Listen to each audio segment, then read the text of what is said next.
Hello everyone, Dr. God is here, back with another video. Now more than ever, we've been seeing AI everywhere. From ChatGPT and Google Bard, to AI playing our favourite video games. In this video series, we'll be assuming that you know nothing about coding. So if you already know the first thing about Python, you can skip to the second video if it's out yet. For this guide, I'll be splitting it up into multiple videos. This first video will just be setting the environment up and testing to make sure that it works. Next video will be picking an application for the AI, figuring out the architecture of the network, and getting the AI working in a test environment. In the third episode, we'll be getting it working in-game. In the fourth one, we'll actually be training it and going through how to train it. And in the fifth one, I'll be going through how the code actually works, so that if you want, you can learn how to make an AI yourself. Now, onto the video. What we're assuming to start off with is that you have a functioning internet, a functioning computer that's better than a potato, and a functioning frontal lobe. I know, high standards. Not everything in this video is completely required, and I'll put an asterisk next to the not completely necessary ones, but they are very recommended. So what you'll need is Python. To get to here, you just need to go to www.python.org, and then from here, Python downloads, some that. Then Windows, if you're running Windows. If you're running Mac, then Mac, otherwise just other platforms. So download for Windows, then we'll save this to downloads, and we'll keep that there for now. Next we'll need VS Code. This one isn't completely necessary, but it is very, very recommended. So we'll just download it here. What it is, it's an IDE, or like an environment that you can run things in. And it's great for debugging, it's amazing. So we'll just download it there as well. There's just one more thing we'll need to download from the internet, which we'll get from my GitHub. So you go to github.com/dogs are gods, then / again pymind. We'll be downloading this from code, download zip, and there. That's all we'll need to download from the internet for now. Now that we've downloaded our 3 files, I'm going to be copying them onto a file on my desktop.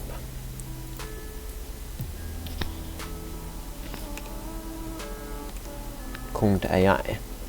So once we've got it in our folder, we're going to want to be running the Python application.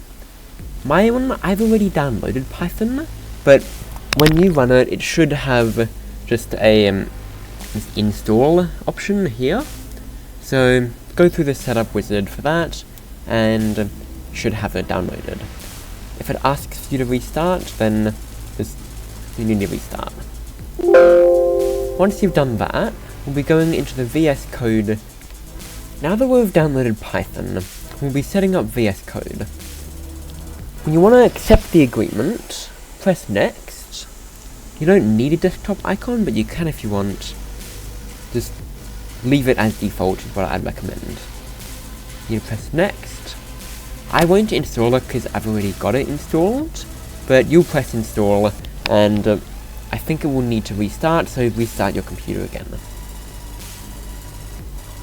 So now that you've installed Python and VS Code, I'm going to be unzipping the pymind, going into here and just copying pymind.py. I'm going to copy that just into this folder.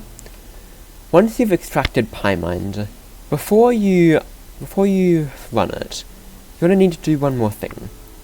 Go into the search and search for CMD. they'll bring up the command prompt, and with this, you type in pip install numpy. This is the main engine, the main maths engine behind my AI, and for me it says requirement already satisfied. However, for you, it'll download it. There's one more.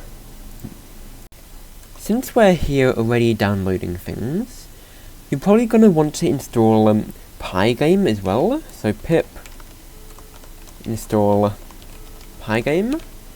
This is a library that will let you open a window on your computer, kind of like another app. It's not entirely necessary, but it is very useful for testing.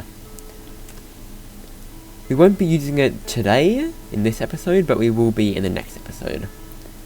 So now that we've done that, we're going to be opening up VS Code. I already have it open, but you'll need if you already have it open, you'll need to restart it since we've just downloaded things. I'm going to be going into extensions and searching for Pylance, which is, if you search up Pylance, these two should pop up and you'll want to download both of them. So with Pylance, it's just really good. It's really good for debugging. It's really good extension. Get this and the Python extension. And once you've done that, you'll need to just restart your VS Code, which is as simple as just closing and open.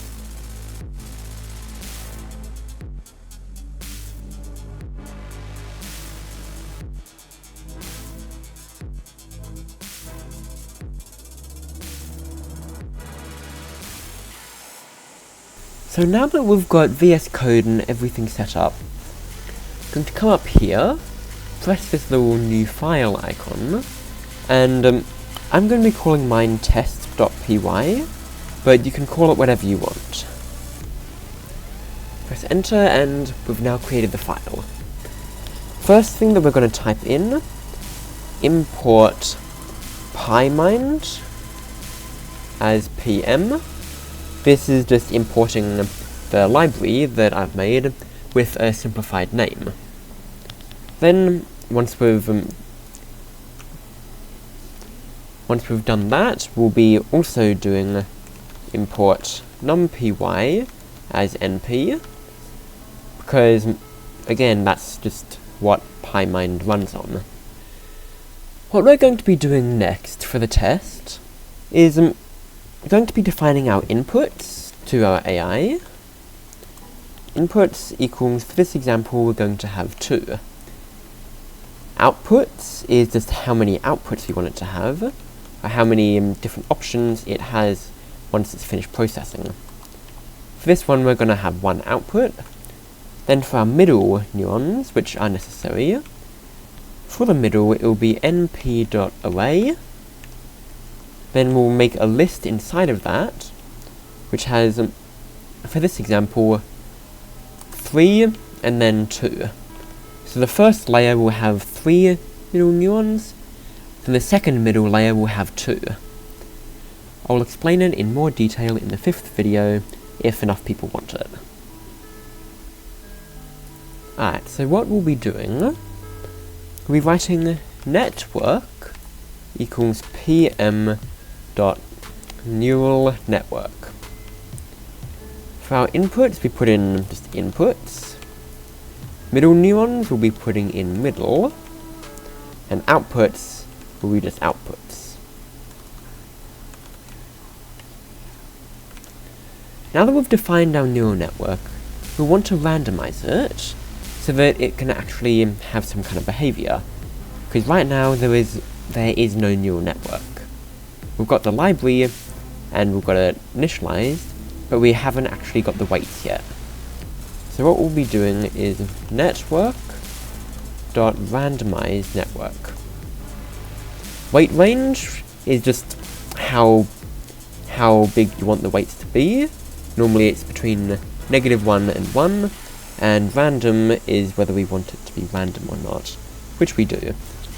So we'll just leave it with nothing in it.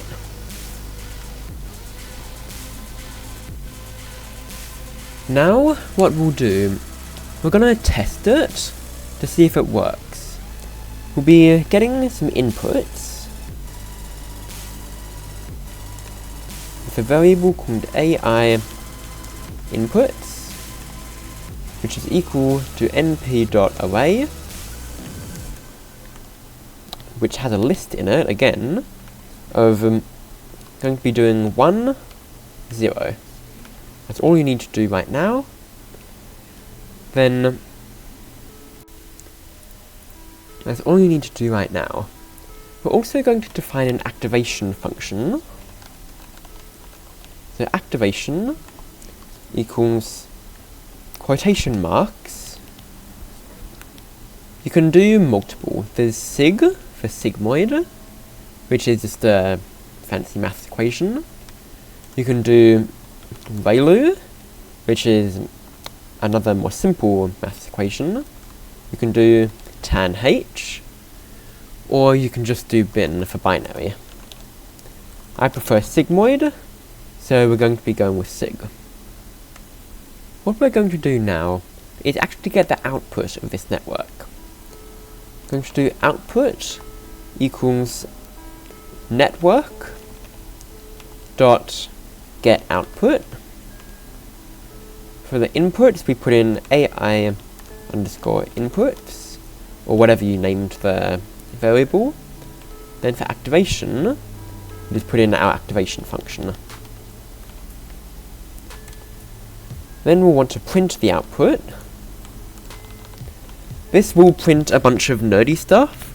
However, if you want an easier way to do it, let's do output equals output open square bracket. Cut this little weight out of here. 0. Then we'll print output again. Now, what we're going to do is test it. You can use regular run, which is up there, but I prefer run and debug in case there's any errors. So now with the network that we have just made ourselves, with the inputs that we have just made, we have gotten ourselves an output. This is the neural network's decision. So we can see it has decided that with the inputs 1 and 0, it has an output of 0.57 blah blah blah. This is good. It has worked. What will be... Why did I say it like that? Now that we've got our output, this is where we'll leave it for this video. I don't want to get too technical right now, as I'll get more into that in the final video in the series. But next episode, we'll be figuring out what we'll make the AI for. We'll be figuring out the architecture of the network, and we'll be getting the AI working in a test environment properly. So see you in the next video, and have a good one.